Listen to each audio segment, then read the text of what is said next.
शक्तये नमः। ॐ विद्वद्भ्यो नमः। ॐ सर्वेभ्यो नमः।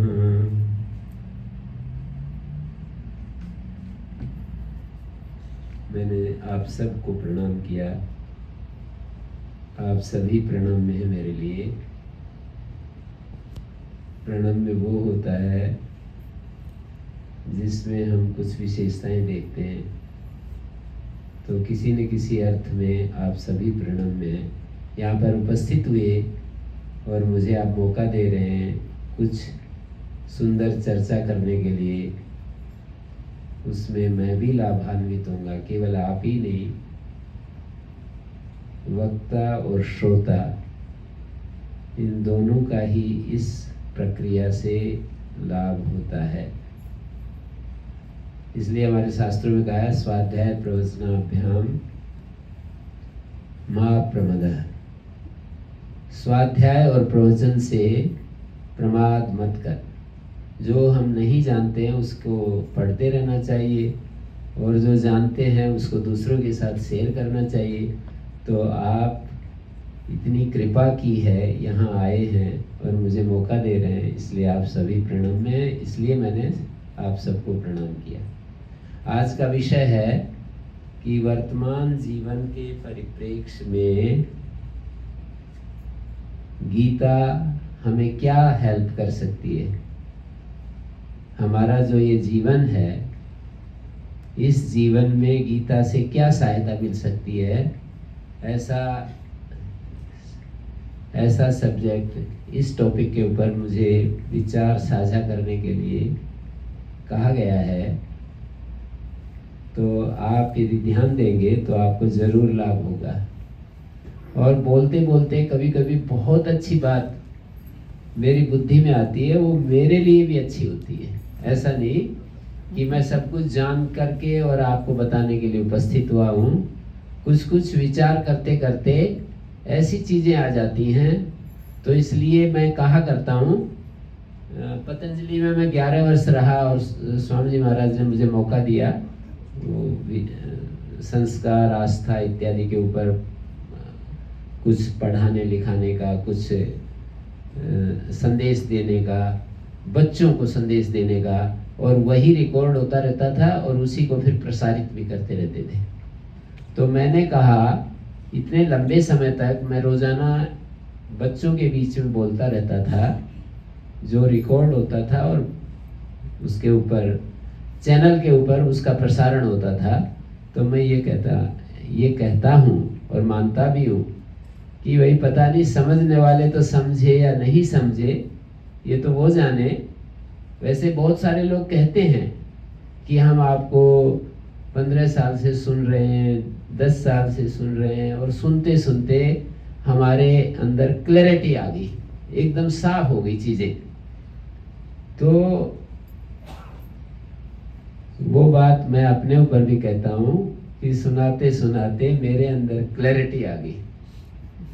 चर्चा करते करते, उन विषयों के ऊपर विचार करते करते, और एकदम मेरे को कोई संशय नहीं बचा। संशय ना बचने पर भी हमें करना शेष रहता है, ये बात भी हमेशा ध्यान देने की है। एक दृष्टि होती है और एक स्थिति होती है, दो चीजें होती हैं। तो दृष्टि तो हमारी आचार्य से बन जाती है या स्वाध्याय से बन जाती है, शास्त्र पढ़ करके हमें क्लैरिटी आ जाती है।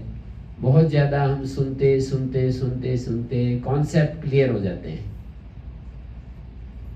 दृष्टि क्लियर होने के बाद भी हमारे को फिर उस स्थिति में जीने के लिए योग साधना करनी पड़ती है। हमारी भारतीय परंपरा का सबसे ज़्यादा कोई ब्राइट शब्द है तो वो है योग साधना। दो शब्द होते हैं भारतीय परंपरा में, एक योग और एक यज्ञ। तो योग का अर्थ होता है अपने मन को एकाग्र करना, अपने भीतर केंद्र में जाना, अपने अस्तित्व के, जो हमारा ये अस्तित्व व्यक्तित्व है, इसके मूल को खोजना। ये सारा प्रोसेस योग का कहलाता है। और यज्ञ का अर्थ है जो कुछ हमने समाज से, माता पिता से, गुरुजनों से उपलब्ध किया है उसको इस समष्टि के हित में बांटना। तो गीता यज्ञ की भी बात करती है, योग की भी बात करती है। तो यदि हम योग आजकल जो प्रचलित हो गया है, एक सीमित अर्थ में उसका प्रयोग होने लगा, पूरे भारतवर्ष ही नहीं पूरे विश्व में 21 जून को एक योग दिवस के नाम से भी मनाया जाता है। और इसमें स्वामी जी महाराज और मोदी जी, प्रधानमंत्री मोदी जी के प्रयास से ये सारा कार्य हुआ।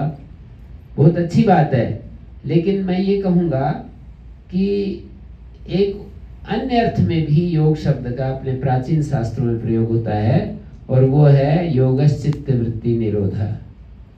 और ये बात गीता में भी हमको मिलती है कि हमारी वृत्तियां जो बिखर रही हैं उनको रोकने का नाम योग है। अपने अस्तित्व के मूल को खोजने का नाम योग है कि हम क्या इतने ही है जो दिखाई देते हैं, ये शरीर, मांस, हड्डी, पसली, ये जो व्यक्तित्व के रूप में, पर्सनैलिटी के रूप में हम जो सबके सामने प्रस्तुत होते हैं, इतना ही हमारा स्वरूप है या इससे अलग हमारा स्वरूप है? तो ये शास्त्र हमको ये दिशा देते हैं, उसमें गीता भी आ गए, अन्य शास्त्र भी आ गए। इन सब का ये कहना है कि हमारा जो स्वरूप है वो चिन्मय है। हमारा स्वरूप कॉन्शियसनेस, अवेयरनेस, ये हमारा स्वरूप है। और बाकी जितनी चीजें हैं वे सारी की सारी उस कॉन्शियसनेस से, उसको क्या कहते हैं अंग्रेजी में, मर्ज होती हैं, वो प्रादुर्भूत होती हैं, प्रकट होती हैं। तो ये बात आपको समझनी है कि हमारा असली स्वरूप अवेयरनेस है। हम जब अपने असली स्वरूप में नहीं होते तो हमारा मन, बुद्धि, इंद्रियों के साथ तादात्म्य हो जाता है, शरीर के साथ तादात्म्य हो जाता है, यहाँ तक बाह्य चीजों के साथ भी तादात्म्य मीन्स आइडेंटिफिकेशन हो जाता है। We are identified with thoughts, we are identified with things, with relationship, with external all the world. तो हम बाहरी चीजों के साथ एकीभूत होकर के, उनके साथ एक होकर के हम समझने लगते हैं कि यही हमारा स्वरूप है। और हमारे व्यक्तित्व पर कोई आक्षेप होता है, हमारे व्यक्तित्व को कोई अच्छा बताता है, कोई बुरा बताता है, हमारे पास कुछ चीजें आती हैं, कुछ जाती हैं, तो उतने वैसा होने पर यदि वो अनुकूल चीजें, अनुकूल घटनाएं होती हैं, जो हम चाहते हैं वैसा होता है तो हमें प्रसन्नता होती है, जो हम नहीं चाहते वैसा होता है तो हमें कष्ट होता है। योग सूत्रों में एक जगह व्यास भाष्य में एक वाक्य आता है, दृक् दर्शन शक्ति एकात्मता अस्मिता, एक सूत्र है, छठा सूत्र है। योग सूत्रों में 4 पाद होते हैं, उसमें साधन पाद का छठा सूत्र है। दृक् शक्ति और दर्शन शक्ति की जो एकात्मता है, एक रूपता है, उसको अस्मिता क्लेश कहते हैं। 5 क्लेशों की चर्चा आती है योग सूत्रों में, अविद्या, अस्मिता, राग, द्वेष, अभिनिवेश, ये 5 क्लेश होते हैं। इन क्लेशों से मुक्त करने के लिए ही हम साधना करते हैं, स्वाध्याय करते हैं। आप जो सुन रहे हो ये चर्चाएं, ये भी हमारे को इन क्लेशों से मुक्त करने के लिए होती हैं कि हमारे जीवन में राह मिले, कोई मार्ग मिले जिससे कि हम इन क्लेशों से अपने आप को मुक्त कर सकें। तो अस्मिता क्लेश का अर्थ वही है, ईगो, जिसको हम ईगो कहते हैं, वही अस्मिता क्लेश है। तो जो ईगो है, उस ईगो को हम समझते हैं पहले शास्त्र के द्वारा, गुरुजनों के द्वारा, व्यवहार में कैसे कैसे वो क्रिया करता है। चेतनम अचेतनम व सत्वम तत्संपदम अनुनंदति आत्म संपदम मनवाना तद व्यापदम अनुशोचती आत्म व्यापदम मनमाना स सर्वो प्रतिबुद्ध। वो कहते हैं चेतन अचेतन कोई भी चीज होती है, वो जब बढ़ती है तो हम ये समझते हैं हम बढ़ गए, और जब वो घटती है तो हम समझते हैं हम घट गए।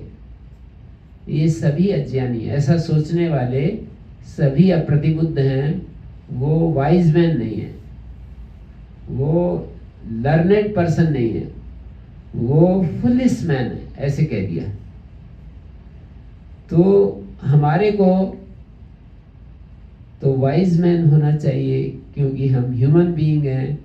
मनुष्य जीवन की सबसे श्रेष्ठतम उपलब्धि हो सकती है तो वो ये है कि हम वाइज मैन हो जाएं, हम चीज़ों को ठीक ठीक देख सकें, समझ सकें और उनको फील कर सकें, और एक सुंदर सुखमय जीवन जी सकें और सुंदर समाज का निर्माण कर सकें। मैंने अगली बात भी बोल दी, सुंदर समाज का निर्माण कर सके। ये हम सब की चाहत होनी चाहिए कि मेरा जीवन पवित्र हो, मेरा जीवन शुद्ध हो, मेरा जीवन विकार रहित हो, द्वंद्व रहित हो। जो अपोजिट पेयर्स हैं, सुख दुख, हानि लाभ, मान अपमान, जय पराजय, अनुकूलता प्रतिकूलता, उसमें मैं एकदम हमारी जो माइंड की स्थिति है, इक्वेनिमिटी ऑफ द माइंड बना रहना चाहिए।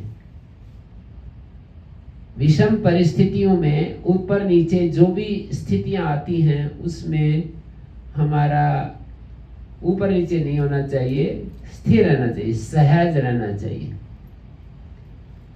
मेरे को एक बार हमारे गुरुजी ने बुलाया और मैं उनके आश्रम में गया था। उनका आश्रम हमारे गुरुकुल से 75 किलोमीटर था और मैं जाता रहता था, बार बार जाता रहता था मैं। तो मैं वहाँ गया और जब जाता था तो 8-9 घंटे मैं उनसे चर्चा करता था, बैठा रहता था, कुछ कुछ डिस्कशन चलता रहता था, बोलता रहता था। उनके अनुभवों को मैंने वो भी लिखा बाद में पुस्तक के रूप में भी, जीवन का समाधान ऐसे करके पुस्तक भी मैंने लिखी। तो एक दिन एक घटना घटी कि वो रात में मेरे को सोते हुए को किसी को भेज करके जगाया और कहा कि आज मैं तुम्हें मैं अपने जीवन की सर्वोत्तम वस्तु दे रहा हूँ, इसको अपने सामने रखना और इसकी साधना करनी, और ये बहुत ही अमूल्य चीज है। और उन्होंने कहा कि सहज आनंद में रहना है। सहज आनंद क्या है? एक तो प्रयत्न पूर्वक बाह्य चीजों से हमें सुख मिलता, आनंद मिलता है, जैसे कि कोई खाने पीने की अच्छी चीज मिल जाए, बच्चों को कोई देखने के लिए उस तरह की कोई परिस्थितियां मिल जाएं, पिकनिक करने के लिए मिल जाए, तो वो एक्साइटेड हो जाते हैं। वो सहज आनंद नहीं है। बाह्य कोई शब्द, कोई स्पर्श, कोई रूप, कोई रस, कोई गंध, कोई हमारे लिए प्रशंसा, कोई किसी प्रकार का उपलब्धि कि आपका यहाँ पर अखबार में नाम आ रहा है, आपकी इतनी महिमा गाई जा रही है, इस तरह के वाक्य हमारे लिए बोले जाते हैं और हम सबको ही सुख होता है। प्रशंसा सुख सुन करके सबको ही सुख होता है, और हमें कोई हमारा दोष बताए, कभी बताए, तो हमारा जो चेहरा है उदास हो जाता है। हमारे गुण बताए जाएं तो हमें अच्छा लगता है, और हमारे अवगुण बताए जाएं तो हमारा चेहरा उदास हो जाता है। ये सभी के साथ है, सामान्य बात है ये। पर जो साधक होते हैं वो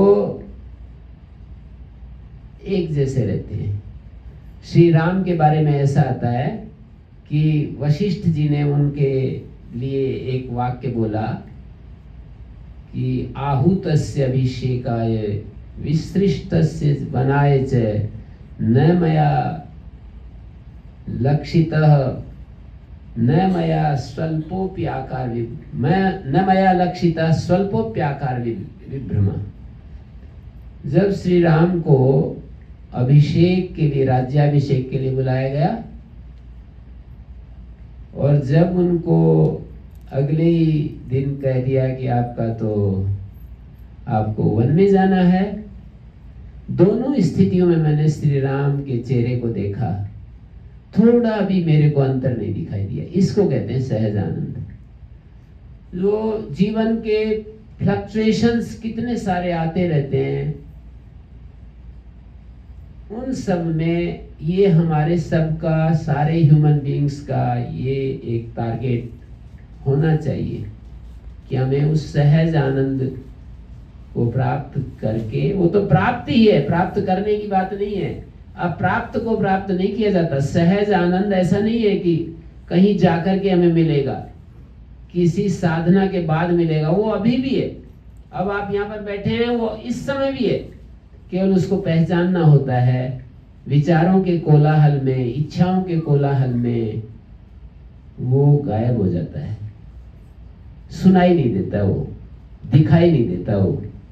वो सहज आनंद हमारी इंद्रिय विषयों को, मात्रा स्पर्शास्तु कौन्तेय शीतोष्ण सुख दुखदा आगमा पाइनो नित्यातांस तीक्षस्व भारत। अब गीता का प्रसंग चल रहा है ना, कि गीता हमें किस तरह से गाइड करती है इस जीवन को सुंदर बनाने के लिए। जगह जगह इतने सुंदर उपदेश भरे पड़े हैं, इतने गंभीर हैं कि उनको यदि हम विचार करते जाएं तो कई महीने लगते हैं। हम गीता की कथा कितनी बार हमने की है, पतंजलि में भी की, उसके बाद भी हमने कानपुर वापिस आने के बाद भी 2 बार मैंने यूट्यूब के ऊपर गीता के ऊपर डिस्कोर्स, बहुत सारे व्याख्यान प्रवचन दिए। तो अभी 1 घंटे में जो संकेत मात्र आपके सामने जो बात कही जाएगी उस पर ध्यान देने का है कि हमारा एक सहज आनंद है और एक इंद्रिय और विषयों के संयोग से हमें सुख मिलता है। सुख और आनंद एक ही बात है। इंद्रिय और विषयों के संयोग से जो सुख मिलता है वो आने जाने वाला है, उसकी तरफ ध्यान मत दो, उसको इग्नोर कर दो। तुम अपने मूल स्वभाव में रहो। आत्मा उस सहज आनंद का स्वरूप ही है, ना वो उत्पन्न होता है ना वो जाता है किसी भी परिस्थिति में। इसलिए श्री कृष्ण के जीवन को जब हम देखते हैं तो हमें पता लगता है कि वो हमेशा मुस्कुराते हुए दिखाई देते हैं।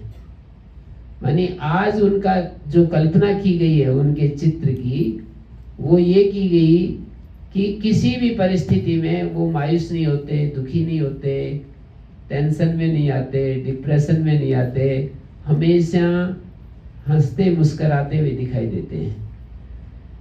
और गीता जब मेरे सामने आती है तो मुझे 2-3 बातें जहाँ भी मौका मिलता है मैं कहता हूँ कि गीता का उपदेष्टा साक्षात भगवान है और हम डिसाइपल हैं अर्जुन के रूप में। हम श्रोता जो हैं वो उनके डिसाइपल बने हुए हैं, एक नहीं। अर्जुन तो एक था उनके सामने, लेकिन हम सबके सब अब लाखों करोड़ों अरबों अनंत काल तक जो भी गीता का संदेश सुनेगा वो भगवान का डिसाइपल हो गया। और भगवान ने गीता में ये कहा है कि जो इस संदेश को दूसरों तक बांटेगा वो मुझे इस दुनिया में सबसे प्यारा, उससे मैं सबसे अधिक प्यार करूंगा। जो इस संदेश को स्वयं अपने भीतर धारण करेगा और दूसरों तक पहुंचाएगा उसको मैं सबसे ज्यादा प्यार करूंगा। भगवान का मतलब ये है, गीता कल भी मुझे मौका मिला तब मैंने ये बात कही थी कि ये गीता ये कहती है कि भगवान का अवतरण हुआ है, अवतार हुआ है। और कुछ लोग कहते हैं कि भगवान का कैसे अवतार होगा, पर ये समझने की एक बात है। यदि आपको समझ में आए तो इसको अप्रिशिएट करना, ना आए तो कोई बात नहीं। बहुत सारी चीज़ें आपने सारी की सारी थोड़ी कोई मैंने गारंटी नहीं ली है कि जो मैं कहूँ उसको स्वीकार करना है। आपको लॉजिकल लगे तो उसको स्वीकार करना। भगवान हमको ये समझाते हैं कि मैं इस धरती पर आया हूं और मैं ऊपर से नीचे आया हूं। ऊपर से नीचे आने का नाम अवतार है। और जन्म कर्म च मे दिव्यम एवं यो वेत्ति तत्वता त्यक्ता देहम पुनर्जन्म नैति मामेति सोर्जुन। तुम ऊपर से नीचे नहीं आना, तुम्हें नीचे से ऊपर आना है।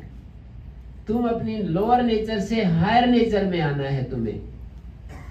तुम मन बुद्धि इंद्रियों की जो मांग है उनमें जी रहे हो, उसको छोड़ करके जो कॉन्शियसनेस है उसमें आरोहण करो। ये बात यहीं पर कही है, गीता में ही श्लोकों में ये बात कही है कि तुम्हारी एक अपरा प्रकृति है और एक परा प्रकृति है, ये इदम धार्यते जगत। तो उस परा प्रकृति में आरोहण करो।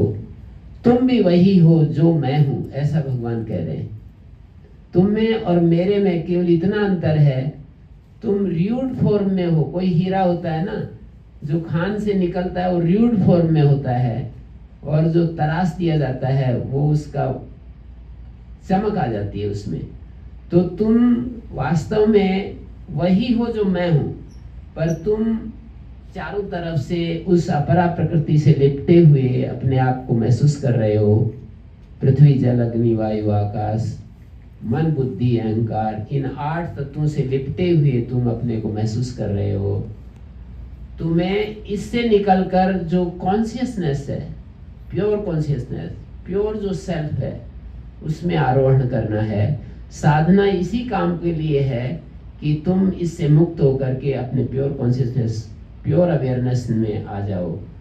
तो ऐसा यदि हो जाता है तो जन्म कर्म च मे दिव्यम, मेरा जन्म भी दिव्य है, मेरे कर्म भी दिव्य हैं, ऐसा जो मानता है वो इस देह को त्याग करके और पुनर्जन्म को प्राप्त नहीं होता। मैंने विचार किया कि हम भगवान के जन्म को और भगवान के कर्म को जानेंगे तो हमारा उद्धार कैसे होगा?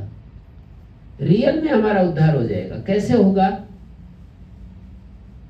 कि जैसे भगवान ने अपना उदाहरण दिया, उन्होंने कहा कि मैं धर्म की स्थापना के लिए आया हूं और अधर्म का नाश करने के लिए आया हूं। मेरे पास गीता है और इसमें 4थे अध्याय में वो श्लोक मुझे दिखाई दे रहा है जहाँ ये बात कही गई है। यदा यदा हि धर्मस्य ग्लानिर्भवति भारत अभ्युत्थानम् अधर्मस्य तदात्मानं सृजाम्यहम् परित्राणाय साधूनां विनाशाय च दुष्कृतां धर्म संस्थापनार्थाय संभवामि युगे युगे।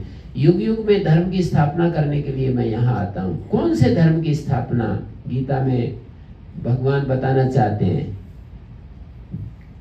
राक्षसों का, दुराचारियों का नाश करना और साधु पुरुषों की रक्षा करना। ये तो अमेरिका की सरकार बहुत अच्छे से कर रही है, इसमें कोई दिक्कत नहीं है। और किसी भी देश की सरकार इस काम को कर ही सकती है। ये तो अरब देश में भी जाकर के देख लीजिए, कोई दुष्कर्मा हिम्मत करता है, साहस करता है कोई उल्टा पुल्टा काम करने का, तो कैसे उसको कुचल दिया जाता है। चीन में भी ये काम हो रहा है, अरब देशों में भी ये हो रहा है। जो यहाँ पर जो भगवान ने प्रतिज्ञा की कि मैं इसके लिए यहाँ आया हूँ, ये काम तो सरकारें करती हैं, संगठन करते हैं। ये विशेष धर्म की स्थापना बता रहे हैं। कौन से धर्म की स्थापना? हमारे भीतर जो हमारा स्वरूप है वो हमें पहचान में आ जाए, और हमारे स्वरूप में जो दूसरी चीजें मिल गई हैं, जो राक्षस भाव हमारे साथ संयुक्त हो गए, क्रोध लोभ मोह ईर्ष्या अहंकार, ये जो हम दुष्ट भावों से युक्त होते हैं, उनका नाश करने के लिए और उस दिव्यता को, डिविनिटी को पहचानने के लिए हमारे सामने एक जीवित एग्जाम्पल दे रहे हैं वो, कि यदि तुम अपने उस स्वरूप में रहोगे तो मेरी तरह जियोगे। इस धर्म की स्थापना करने के लिए भगवान यहाँ पर इस धरती पर अवतरित हुए। हम भी भगवान हैं, हम भी उसी तरह से अवतरित। ये गीता का संदेश। यदि आप यूं कहते हो कि वो तो एक महापुरुष थे, चलो तो उसमें थे दूसरी तरह से सोचना पड़ेगा कि जैसे योगेश्वर कृष्ण एक महापुरुष हैं और उन्होंने अपनी साधना से बहुत बड़ी एक उपलब्धि की और अपनी इच्छा से उन्होंने शरीर धारण किया, इसी तरह से हम जीवगण भी जो अभी बहुत ही ज्यादा उसमें है, अव्यवस्था में है, साधना के द्वारा उनकी उस पदवी को प्राप्त कर सकते हैं और अपने जीवन को उन्नत कर सकते हैं। दोनों ही तरीके से। जो लोग भगवान मानते हैं तो फिर मानना पड़ेगा हम भी भगवान ही हैं, और जो लोग उसको एक महापुरुष मानते हैं तो हम भी मानना पड़ेगा कि हमारी अंतस चेतना में हम भी वही महान आत्मा है। हम भी बेशक जीव के रूप में है, पर वो डिविनिटी का जो तत्व है वो हमारे अंदर भी उसी तरह से मौजूद है, और हम उस स्थिति में जा सकते हैं जिस स्थिति में योगेश्वर हमारे सामने उदाहरण बन करके प्रस्तुत हैं।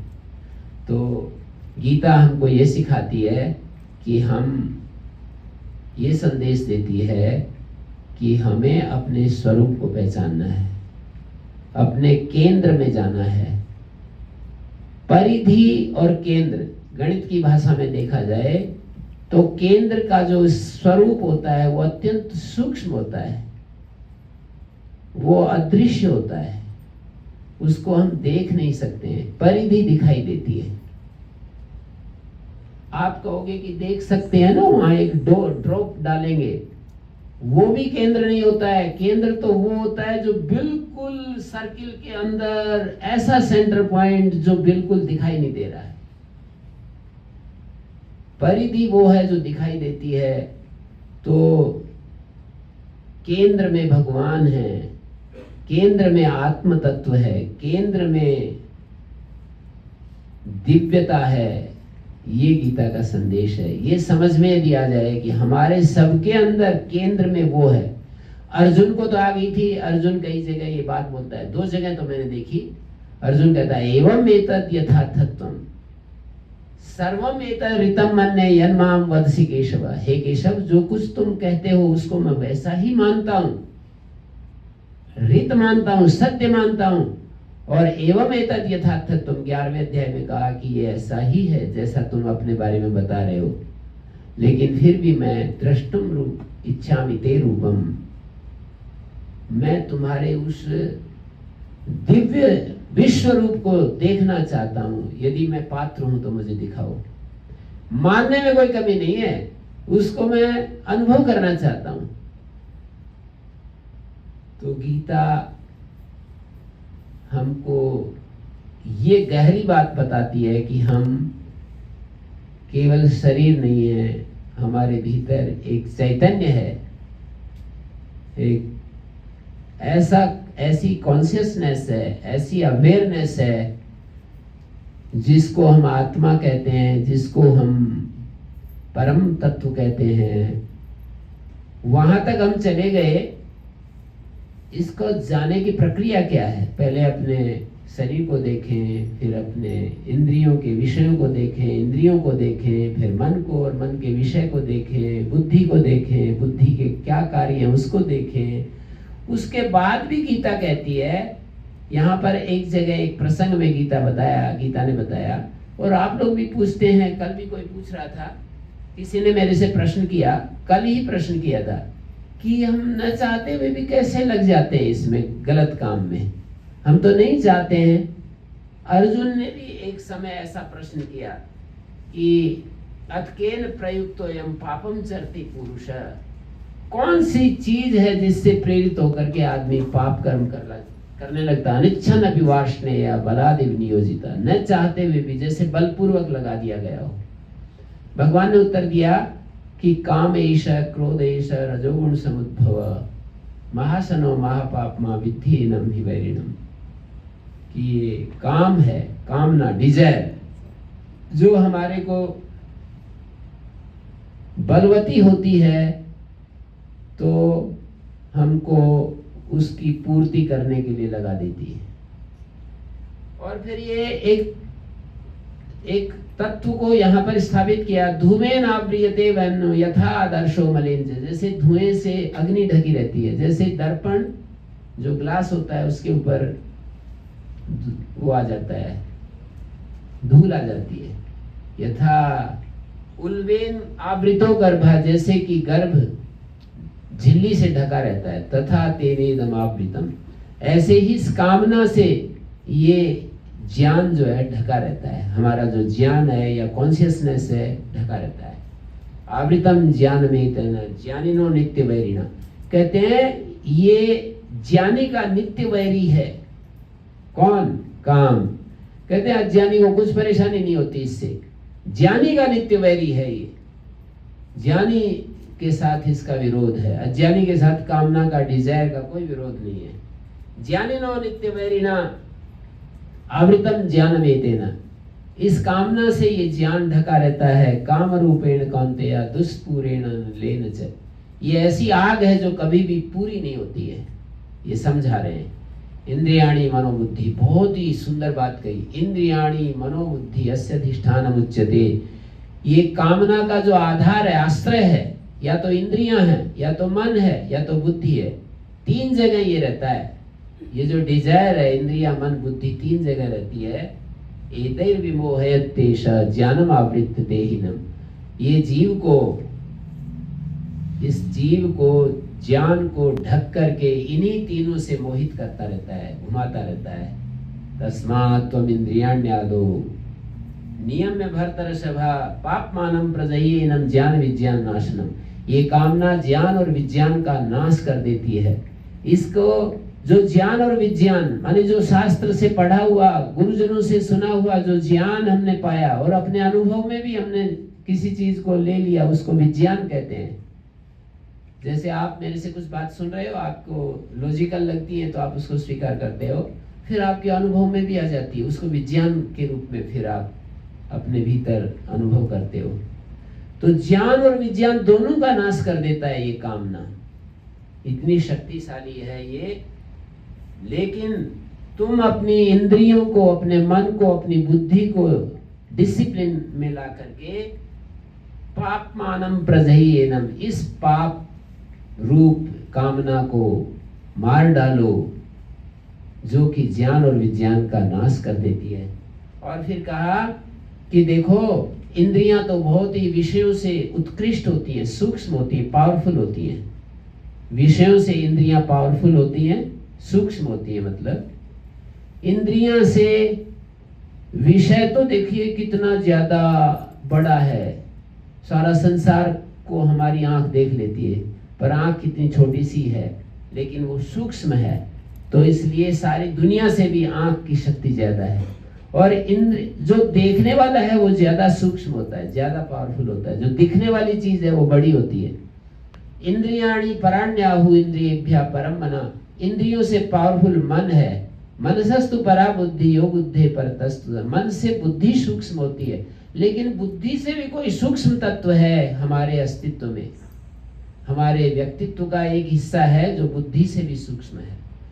और एवं बुद्धे परम बुद्ध्वा संस्तभ्यात्मानमात्मना जहि शत्रुम महाबाहो काम रूपम दुरासदम, कि इस प्रकार बुद्धि से परे, जैसे हमारी इंद्रियां सूक्ष्म हैं, परे हैं, परे का मतलब उत्कृष्ट हैं, सूक्ष्म हैं, प्रत्यक हैं, माने वो इनर मोस्ट बीइंग है।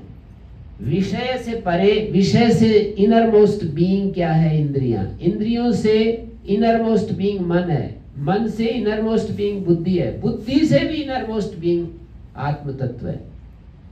उसमें कोई कामना नहीं। तीन जगह कामना होती है, इंद्रियां, मन और बुद्धि में कामना होती है, उसमें कोई कामना नहीं होती है। उसको समझ करके तुम इस काम रूप शत्रु को एवं बुद्धि परम बुद्ध्वा, हायर सेल्फ से लोअर सेल्फ का नियंत्रण करके, संस्तभ्यात्मानमात्मना, हायर सेल्फ से लोअर सेल्फ का नियंत्रण करके इस काम शत्रु को।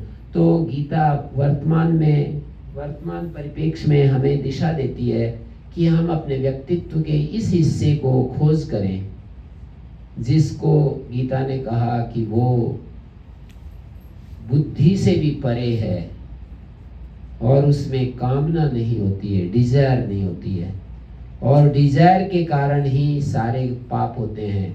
कोई आदमी रिश्वत लेता है, यहाँ तो नहीं लेते, मतलब किसी ऐसे देश की कल्पना करो जहाँ रिश्वत चलती है, तो वो कामना के कारण, हिंसा होती है तो कामना के कारण, किसी की कोई हत्या करता है कामना के कारण, बिजनेस में मिलावट करते हैं तो कामना के कारण, और कोई आदमी ठीक से काम नहीं करना चाहता है तो उसकी कोई कामना होती है कि क्यों मैं इतना मेहनत करूं, सभी लोग तो ऐसे कर रहे हैं।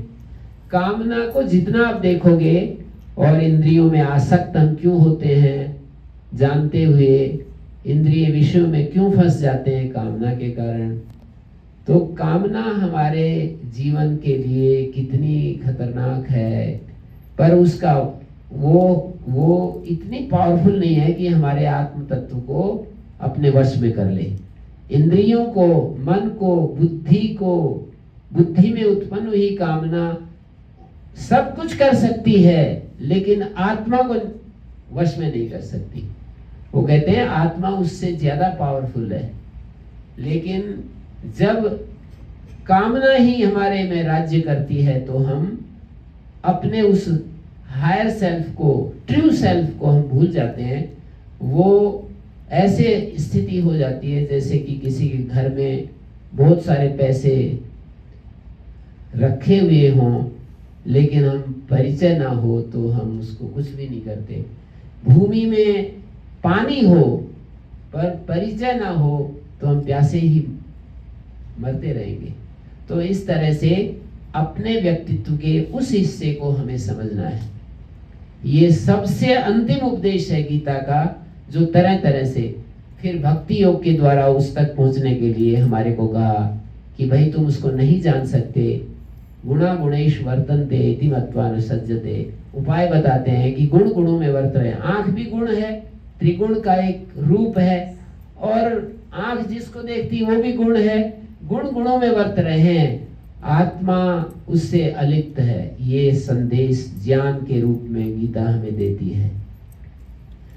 ऐसे भी तुम्हें समझ में नहीं आए तो गीता हमको कहती है कि भाई जो है तुम एक उस परम तत्व को स्वीकार कर लो।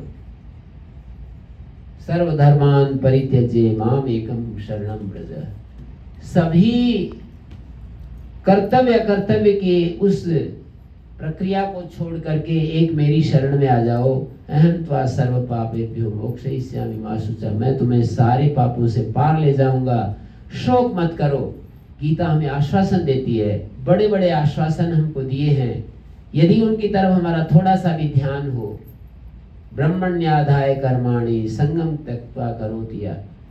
परमात्मा में अपने कर्मों को छोड़ करके, आसक्ति का त्याग करके जो कर्म करता है वो लिप्त नहीं होता है। पद्म पत्रम इवाम्भसा। जैसे कमल पत्र जल में रहते हुए भी और उसका कुछ बिगड़ता नहीं है, तो ऐसे ही ब्रह्म में कर्मों का त्याग करके और जो अपने जीवन को चलाता है उसका वही स्थिति हो जाती है। वो अलिप्त भाव से रहता है। कर्म बंधन के हेतु बनते हैं, लेकिन कर्म उसको बांधते नहीं है।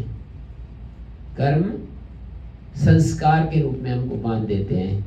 यदि हमने कभी झूठ बोली तो झूठ बोलने का संस्कार हमारे भीतर पड़ जाएगा, दोबारा झूठ बुलवाएगा, और ज्यादा मजबूत संस्कार हो जाएगा, तीसरी बार बुलवाएगा, और ज्यादा मजबूत हो जाएगा, चौथी बार बुलवाएगा। यदि हमने इंद्रिय विषयों को भोगा तो एक बार उसका संस्कार दोबारा वही काम करवाएगा, तिबारा, चौथी बार, पांचवी बार, बार बार करने से वो दृढ़ हो जाता है, और इस तरह से हम उसके आदी हो जाते हैं, हम उसके दास हो जाते हैं। गीता ये कहती है कि हम इससे पार हो सकते हैं यदि भक्ति योग का सहारा लें, भगवान को अपना सर्वस्व माने, और मैं उसको अपना सर्वस्व, अपने कर्म, उसको अपनी चाहत, अपनी इच्छाएं सब उसके अर्पित करूंगा। तो हम कठिन जो जीवन के प्रसंग हैं उनमें भी पार हो सकते हैं। गीता ऐसा आश्वासन देती है। 12वें अध्याय में एक जगह कहा, बहुत ही सुंदर कहा, ये कहते हैं कि ये तो सर्वाणि कर्माणि मयि सन्न्यस्य मत्परा अनन्येन योगेन माम ध्यायन्त उपासते। जो लोग अनन्य योग से मेरा ध्यान करते हुए मेरी उपासना करते हैं, सब कर्मों का मेरे ऊपर छोड़ देते हैं, सारे कर्म मेरे लिए करते हैं। तेषाम अहम समुद्धरता मृत्यु संसार सागरात भवामि न चिरात पार्थ मयि आवेशित चेतसाम। हे अर्जुन, मेरे में जिन्होंने अपना मन लगा दिया है, मयि आवेशित चेतसाम मृत्यु संसार सागरात, मृत्यु संसार सागर से मैं उनको पार उतार देता हूँ। जैसे डूबते हुए को कोई आदमी ऐसे पकड़ करके बाहर निकाल दे, ऐसे ही मैं उनको पार कर देता हूँ। और इस संसार सागर में, संसार सागर क्या है?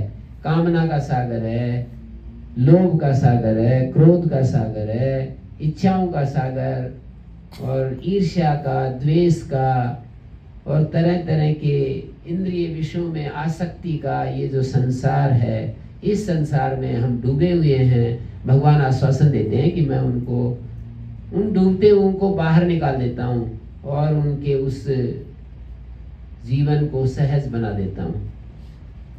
तो गीता एक जगह और आश्वासन देती है कि 10वें अध्याय का 10वां श्लोक में ये बताया, तेषां सतत युक्तानां भजतां प्रीतिपूर्वकं ददामि बुद्धि योगम तम येन माम उपयान्ति ते। सतत युक्त ऐसा कहा, जो सदा मेरे साथ जुड़े हुए हैं, प्रीति पूर्वक मेरा भजन कर रहे हैं, प्रीति पूर्वक मेरे में मन लगाया है, उनको मैं ऐसी बुद्धि देता हूं मेरे पास आ जाते हैं।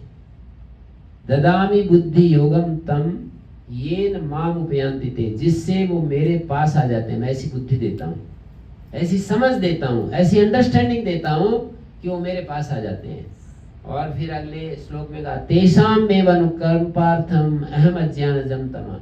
अज्ञान से उत्पन्न जो अंधेरा होता है, ड्यू टू इग्नोरेंस, जो ये हमारे मन बुद्धि में अंधेरा पैदा हो जाता है, उस अंधेरे को मैं ऐसे भक्तों की इच्छा पूर्ण करने के लिए, उन पर कृपा करता हुआ, उनकी अनुकंपा के लिए मैं उस अंधेरे का नाश कर देता हूँ।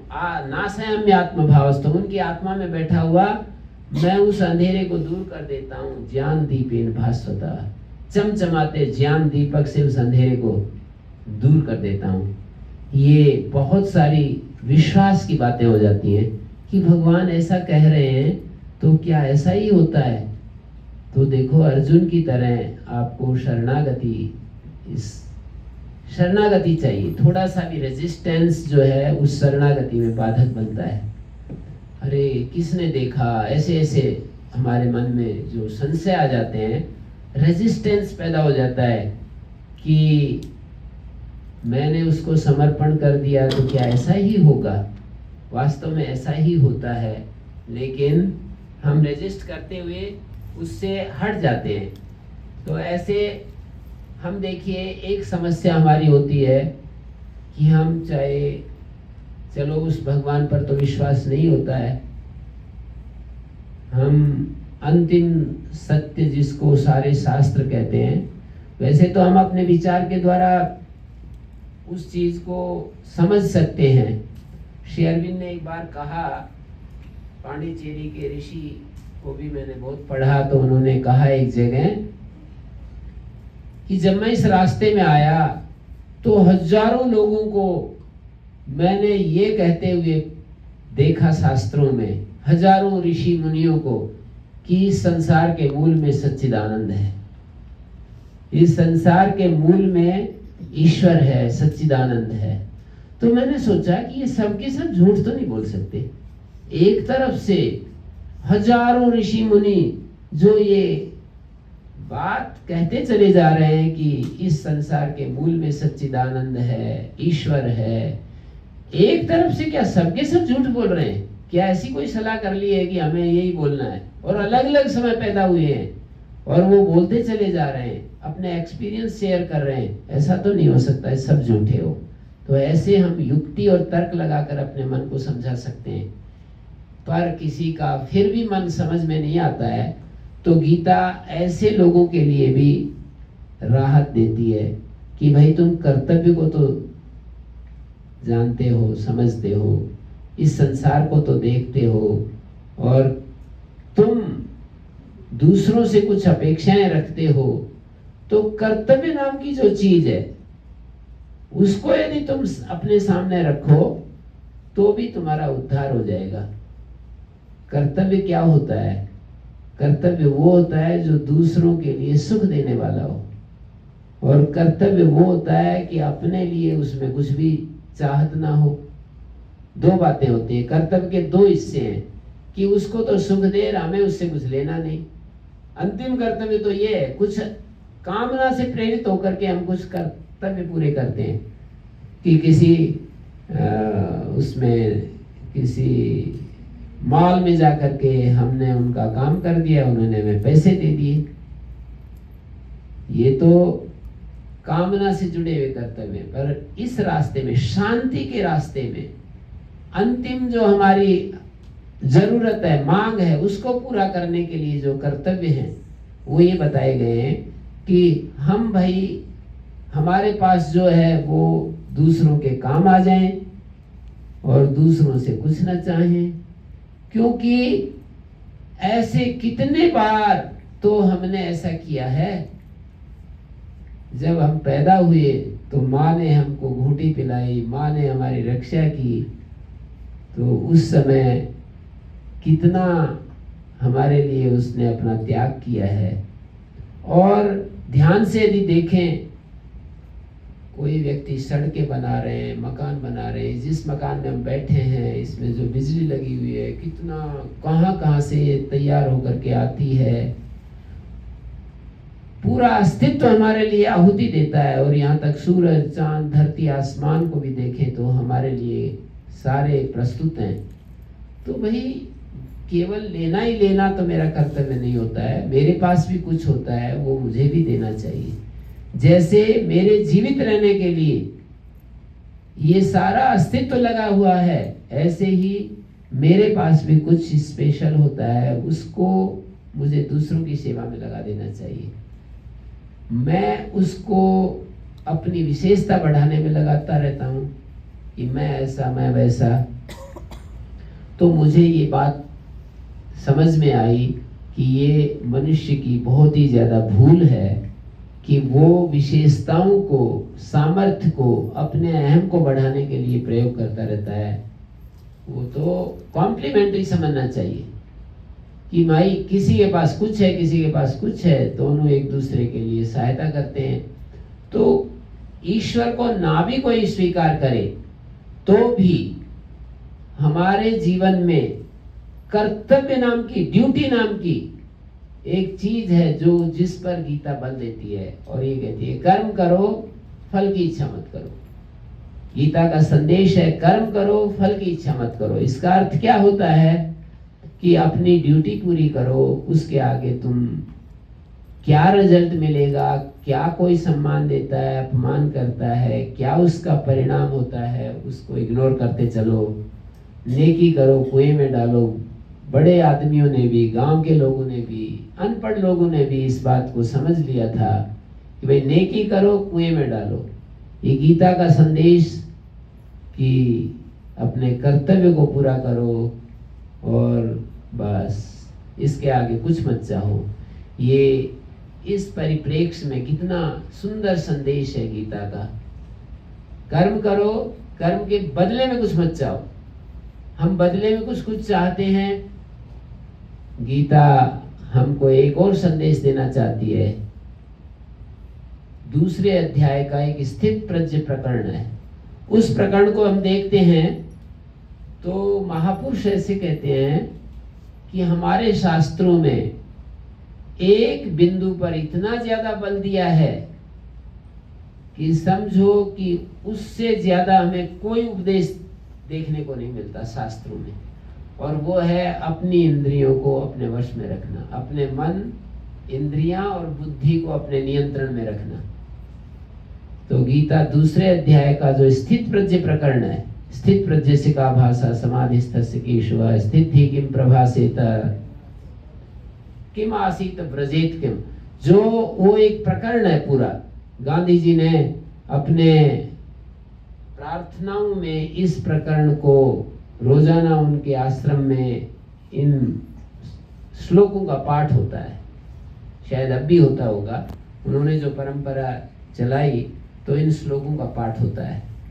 तो ये हमारे लिए कितनी दिशा की बात है कि हम अपनी, उस पूरे प्रकरण में यही कहा है कि अपनी इंद्रियों को अपने वश में करो और संसार में उतार चढ़ाव के बीच में सम बने रहो। लाभ हानि ऊपर नीचे जो कुछ भी होता है अपने उस सम स्वरूप को समम ब्रह्म बन करके जियो। आत्माओं में एक गीता का संदेश ये है, एक जगह कहा कि भाई जो तुम्हारे को पसंद है वही दूसरों को सुख दुख वैसा ही लगता है। तो इसलिए अपना उपमा बनाकर, अपना उदाहरण रखकर, अपने को सिमली स्थान पर रख करके और तुम जो है दूसरों के साथ व्यवहार करो। आत्मोपमेन सर्वत्र समम पश्यति योजना, जो बराबर देखता है अपनी उपमा लेके, सुखम वाय दिवा दुखम, सुख हो या दुख हो अपनी उपमा यदि सामने रखता है कि जैसे मेरे को सुख होता है दुख होता है ऐसे सबको होता है। तो इस संदेश को, यदि गीता के इस संदेश को हम अपने सामने रखें तो हम कष्ट देने से, वाणी के द्वारा कष्ट दिया जाता है, व्यवहार के द्वारा कष्ट दिया जाता है और विचार के द्वारा भी फिर आखिर में हम किसी का बुरा सोचते हैं, वो सब समाप्त हो जाएगा।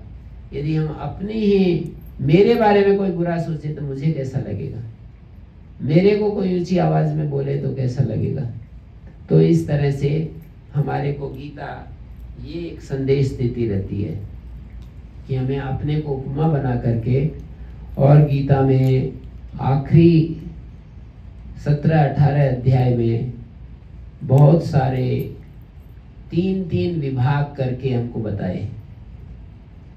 श्रद्धा 3 प्रकार की होती है, सात्विक श्रद्धा, राजसिक श्रद्धा, तामसिक श्रद्धा। श्रद्धा 3 प्रकार की होती है। आहार 3 प्रकार का होता है, सात्विक, राजसिक, तामसिक। यज्ञ 3 प्रकार का होता है, दान 3 प्रकार का होता है, तप 3 प्रकार का होता है। फिर 18वें अध्याय में त्याग 3 प्रकार का होता है, सात्विक त्याग, राजसिक त्याग, तामसिक त्याग। फिर आखिर बुद्धि 3 प्रकार की होती है, सात्विक, राजसिक, तामसिक। कर्ता 3 प्रकार का होता है, कर्म 3 प्रकार का होता है, धृति 3 प्रकार की होती है और सुख 3 प्रकार का होता है। 3-3 प्रकार के विश्लेषण करके हमको ये दिशा दी कि देखो भाई, तुम यदि साधक हो तो सात्विक जो सुख होता है, सात्विक कर्ता होता है, सात्विक बुद्धि होती है, सात्विक धृति होती है, सात्विक त्याग होता है, सात्विक कर्म होता है, सात्विक यज्ञ होता है, सात्विक तप होता है, सात्विक आहार होता है, सात्विक दान होता है, सात्विक त्याग श्रद्धा होती है। इसमें तुम्हें अपना जीवन जीने के लिए प्रयत्न करना चाहिए। मैं तो संकेत मात्र कर रहा हूँ, आगे आपकी खोज करने की इच्छा हो तो जा करके इस सब को इस दृष्टि से देखना, पढ़ना कि ये 3-3 प्रकार बताए। तामसिक रूप तो दुनिया के काम का भी नहीं, राजसिक जितने भी रूप बताए वे दुनिया में सफल होने के लिए बहुत तुम्हारी मदद करेंगे। दुनिया में तुम सक्सेसफुल आदमी होना चाहते हो तो तुम्हें राजसिक कर्ता, राजसिक सुख, राजसिक ऐसा दुनियादारी के लिए, और यदि इससे भी परे जाना चाहते हो तो तुम्हें सात्विक जो स्थिति है कर्ता की, कर्म की, एक किसी को पकड़ करके हम समझ सकते हैं कि बोले ये सात्विक कर्ता क्या होता है, कर्म का कर्ता सात्विक क्या होता है। तो उन्होंने बताया सात्विक कर्ता ये होता है कि यस्य नाहं कृतो भावो, क्या कहा,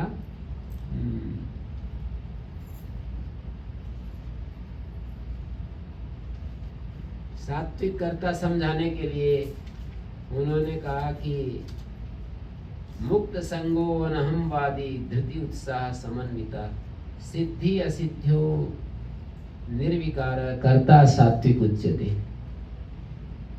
जिसका कोई आसक्ति नहीं है, मुक्त संग, अनहमवादी, अहंकार से जो अहंकार का जो वचन है, मैं ऐसा मैं वैसा, ये सब नहीं कहता है। अहंकार के वचन न बोलने वाला, अनहमवादी, अहंकार पूर्ण वाणी न बोलने वाला, धैर्य और उत्साह से युक्त रहता है, सिद्धि और असिद्धि में जो निर्विकार रहता है। यदि हमारे को कोई चीज हम काम कर रहे हैं और उसमें सफलता मिल जाए और असफलता मिल जाए, दोनों अवस्थाओं में जो निर्विकार रहता है, ऐसे कर्ता को सात्विक कर्ता कहते हैं। ऐसा कर्ता सात्विक कर्ता होता है। हम कर्म के कर्ता होते हैं। यदि हम कर्म के कर्ता होते हैं तो इतनी सारी विशेषताएं यदि हम अपने साथ जोड़ करके रखें कि भाई मुझे आसक्ति नहीं करनी है, अहंकार पूर्ण वाणी नहीं बोलनी है, धैर्य और उत्साह से भरे रहना है और सिद्धि असिद्धि में निर्विकार रहना है, तो हम सात्विक कर्ता बनेंगे। और सात्विक कर्ता होंगे तो हमारा जीवन उस दिशा में आगे बढ़ता जाएगा। ऐसे ही ये सात्विक सुख क्या होता है, तो बोले कि प्रारंभ में जो हमारे को कष्टदायक लगता है, पर बाद में वो अमृत जैसा लगता है, वो सात्विक सुख होता है। ऐसे बता दिया सात्विक सुख कैसा होता है। तो इन्होंने कहा कि प्रारंभ में तो वो हमारे को यत्तदग्रे विषमिव परिणामे मृतोपमम्, जो शुरू में तो विष जैसा लगता है। जैसे हम प्रातः काल उठते हैं तो थोड़ा दिक्कत होती है, हम भोजन करते समय संयम करते हैं तो दिक्कत होती है, पर बाद में कितना अच्छा लगता है। भोजन करते समय यदि हमने नियंत्रण कर लिया तो बाद में कैसा लगता है। भोजन करते समय तो कष्टदायक लगेगा, पर बाद में हमको अमृत जैसा आनंद आएगा। तो जहाँ जहाँ भी शुरू में तो हमें कष्ट हो, लेकिन बाद में अमृत जैसा सुख मिले, तो वो सात्विक सुख होता है। और राजसिक सुख क्या होता है, प्रारंभ में तो हमें सुख लगे और बाद में परिणाम में हमको दुख में बदल जाए। भोजन करते समय तो सुख लगे, विषय इंद्रिय संयोगात, विषय और इंद्रिय के संयोग से हमारे को अच्छा लगे, लेकिन परिणाम हमारे को दुखदायी नजर आए, तो वो राजसिक सुख होता है। तो हमें सात्विक कर्ता बन करके जीना है, सात्विक सुख लेना है और सात्विक त्याग करना है। सात्विक त्याग वो होता है जिस त्याग में हमारे को कर्तव्य बुद्धि रहती है। सात्विक त्याग के लिए इन्होंने बहुत ही अच्छा लिखा है कि सात्विक त्याग क्या होता है, कितना अच्छा है। कार्यमित्येव यत् कर्म नियतम क्रियते अर्जुना संगम त्यक्त्वा फलम चैव। सात्विक त्याग वो होता है, कोई काम करते हैं तो उससे हमारे को आसक्ति और फल की इच्छा जुड़ जाती है कि ये फल मेरे को मिलना चाहिए, ये मेरे को परिणाम मिलना चाहिए। कहते हैं करने योग्य काम है और उसको हम करते चले जा रहे हैं, पर उसमें फलासक्ति को छोड़ देते हैं और आसक्ति और उसके फल का त्याग कर देते हैं, तो फिर वो सात्विक त्याग माना जाता है। तो गीता में ये सारी बातें हमारे सामने रखी हैं। किसी का कोई प्रश्न है तो हम विचार कर सकते हैं। आपके पास वो देना पड़ेगा।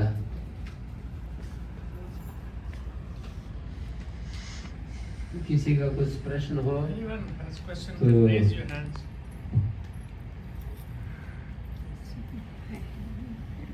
प्रकृति में जीते हैं उनको मैं नरक में फेंक देता हूँ। जो आसुरी प्रकृति वाले होते हैं, अहंकार में, दर्प में जीते हैं और दूसरों में अपनी सेखी मारते रहते हैं। यहाँ पर लिखा है कि आसुरी प्रकृति के क्या लक्षण हैं। तो इन्होंने कहा कि देखो, आसुरी प्रकृति क्या होती है? दंभो दर्पाभिमानश्च क्रोधा पारुष्यमेव च ज्ञानम च अभिजातस्य पार्थ संपदमासुरी। दैवी संपत्ति और आसुरी संपत्ति दो तरह का बताया। दैवी संपत्ति विमोक्षाय, आसुरी बंधाय बता। दैवी संपत्ति तो हमें मुक्ति की तरफ ले जाती है, बंधन, और आसुरी संपत्ति बंधन की तरफ ले जाती है। दैवी संपत्ति कौन सी है? तो वही सारे डिवाइन क्वालिटीज अब है, अंतःकरण की शुद्धि, ज्ञान और योग में ठहरना, दान, इंद्रियों का निग्रह, यज्ञ, स्वाध्याय, तप, सरलता, अहिंसा, सत्य, अक्रोध, त्याग, शांति और अपैशुन माने चुगली ना करना, दया, भूतों पर दया करना, इंद्रिय लोलुपता का अभाव, मृदुता और लज्जा, बुरे कामों में लज्जा, चंचलता का भाव, तेज, क्षमा, सहन करना, धैर्य, शुद्धि, किसी से द्रोह नहीं करना और अभिमान नहीं करना, ये सारे दैवी संपत्ति है। तो यहाँ पर मैं ये कह रहा था कि वार्निंग भी दी गई है। देखिए यहाँ पर ये कहा कि मैं उनको फेंकता हूँ। तान हम दुष्टता क्रूरान संसारेषु नराधमान क्षिपामि अजस्त्रम अशुभान आसुरीषु योनिषु। आसुरी योनियों में मैं उनको फेंक देता हूँ। जो ऐसे द्वेष करने वाले पापाचारी, क्रूर कर्मी, जो नराधम हैं, उनको मैं, उग्रवादी हैं और तरह तरह के जो मानवता को तंग करने में जुटे हुए हैं, तो ऐसे लोगों को मैं उस आसुरी योनि में फेंक देता हूँ। तो ये वार्निंग है। गीता में वार्निंग भी बहुत है और आश्वासन भी है। असंशयम, संशय रहित होकर के इस बात को जानो, इसमें कोई संशय नहीं, ऐसा ही होगा। और टीचिंग्स भी हैं, आत्म तत्व का उपदेश दिया है और हमें अपने केंद्र को पहचानने के लिए बात कही गई है। हमें शिक्षाएं दी गई हैं, जैसे मैंने अभी आपके सामने रखा कि अपने हायर सेल्फ से लोअर सेल्फ का नियंत्रण करना चाहिए। ये टीचिंग्स हैं। तो 3 तरह की बातें गीता में आपको मिलेंगी। कुछ टीचिंग्स मिलेंगी, संदेश हमको दिए गए हैं कि भाई ये करो, ऐसा करो, ऐसा करो, वार्निंग दी गई है। और तीसरा हमारे को आश्वासन दिए, ग्रेट एश्योरेंस ऑफ भगवान। भगवान के वो मुझे बहुत ही अच्छे लगते हैं। ग्रेट एश्योरेंस, उससे उत्साह आता है, उससे बल आता है, ताकत आती है और हमें हिम्मत आती है कि हम कितने भी भूतकाल में कैसे भी रहे हुए हों, हमारा वर्तमान निर्दोष है। एक महापुरुष की वाणी मुझे बहुत ही आकर्षक लगती है कि वर्तमान सभी का निर्दोष है। भूतकाल में कोई कैसा भी रहा हो, अभी वर्तमान, आज मैं पूछूं, अभी पूछूं, इसी क्षण पूछूं आप में क्या दोष है, तो आप कहोगे कि जी अभी तो कुछ नहीं, पीछे हमने कभी झूठ बोला है, कभी कुछ किया है, कभी किसी को धोखा दिया है, पीछे दिया है ना। आज आपका जीवन क्या है, और इसी क्षण से आगे आगे आगे आगे अपने वर्तमान की निर्दोषता को बनाए रखें। तो श्रीमद् भगवद गीता की ये शिक्षाएं हमारे जीवन के लिए प्रकाश ले आएंगी और अंततः हम अर्जुन श्री कृष्ण जैसा हो जाएगा, हम भक्त भगवान जैसे हो जाएंगे। अग्नि में लोहा जाकर के, अग्नि में लोहा जाकर के पहले तो काला था, लाल हो जाता है, अग्नि की तरह गर्म हो जाता है, अग्नि की तरह चमक युक्त हो जाता है। तो हम भी भगवान के शिक्षाओं को, भगवान के आश्वासनों को, भगवान के वार्निंग्स, चेतावनी को यदि हम ध्यान में रखेंगे तो हमारे जीवन में भी उत्साह आएगा और हमारे जीवन में निर्भयता आएगी, हमारे जीवन में तेज आएगा, हमारे जीवन में हिम्मत आएगी हमारे जीवन में ऐसा लगेगा कि मैं भी, अभी जैसे आपके चेहरे को देखकर पता लग रहा है, जैसे आपको प्रसन्नता महसूस हो रही है इन शब्दों को सुनकर, बार बार विचार करना पड़ता है। आवृत्ति असकृत उपदेशात, एक बार सुनने से बात नहीं होती। एक बार भोजन करने से और आप एक वर्ष तक भोजन छोड़ दें तो बात नहीं बनेगी। तो रोज रोज आपको विचार करना है, रोज रोज आपको स्वाध्याय करना है, रोज रोज अपने मस्तिष्क में उन बातों को दोहराना है जिनको आप चाहते हैं। नित्य प्रति उन चीज़ों को चाहेंगे तो हो जाएगा। मेरे ख्याल में 1 घंटा पूरा होता है और आपके, मैंने कहा कि किसी का प्रश्न हो तो 2 स्थितियों में प्रश्न नहीं होते हैं, या तो आपको सब कुछ समझ में आ गया या फिर आपने मतलब कोई बात, वक्ता की कभी कहूँगा कि वक्ता ने ठीक ढंग से अपनी बात को नहीं कहा आपके सामने कि समझ में नहीं आई, या तो समझ में नहीं आई या तो फिर सब कुछ समझ गए। तो हाँ जी जी, मैं गीता हर रोज पढ़ती हूँ जी। एक क्वेश्चन है कि वो अर्जुन को बोलते हैं श्री कृष्ण जी, तू मुझे तत्व से पहचान, उनका मीनिंग क्या है? तत्व से पहचानने का अर्थ होता है कॉन्शियसनेस के रूप में, अवेयरनेस के रूप में उसको पहचानना। वो अभी मैंने कहा इंद्रियां, मन, बुद्धि और अंत में आत्मा। तो आत्म रूप से पहचानने का नाम तत्व से पहचानना है। हमारे भीतर जो कॉन्शियसनेस है, हमारे भीतर जो अवेयरनेस है, वही तत्व है, एवरलास्टिंग वही तत्व है। तो उसको पहचानना ध्यान के द्वारा, समर्पण के द्वारा, भक्ति के द्वारा, ध्यान के द्वारा।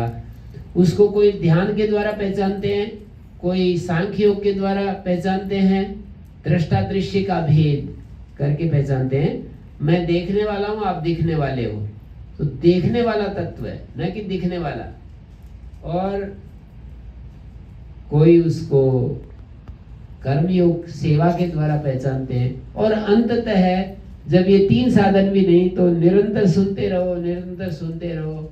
अमृतसर में एक हमारे भक्त हैं भारत में, तो वो कहते हैं कि गुरुजी मैं तो आपको 3 घंटा रोजाना सुन रहा हूँ, 12 और इतने इतने रजिस्टर भर दिए उन्होंने। और वो कहते हैं कि मैं तो बिल्कुल क्लैरिटी हो गई, मेरे को कहीं कोई संशय नहीं, कोई दिक्कत नहीं है, कोई परेशानी नहीं है, बिल्कुल एकदम संशय मुक्त हो गया हूँ।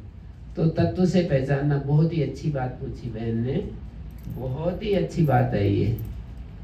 ये प्रश्न जो है बहुत गहरा है कि वो तत्व से मेरे को जानो, इसका क्या मतलब है? तत्व से पहचानने का अर्थ यही है कि उनका जो स्वरूप, चिन्मय स्वरूप है, उस रूप में पहचानना।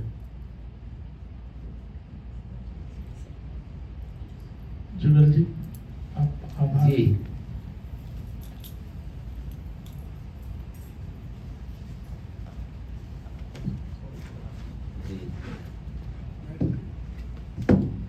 स्वामी जी का बहुत बहुत धन्यवाद to give us words of wisdom. And we also thank Shekhar ji for bringing Guruji to Houston. You know, we are very fortunate to have him over here. And also on behalf of India House, Patanjali and Hindus of Greater Houston, I thank all of you for coming here today and making this program a successful program. And we also have some refreshment in the back. We would like you to enjoy those things. Thank you very much. We must thank Jugal ji को धन्यवाद देंगे इस refreshment के लिए।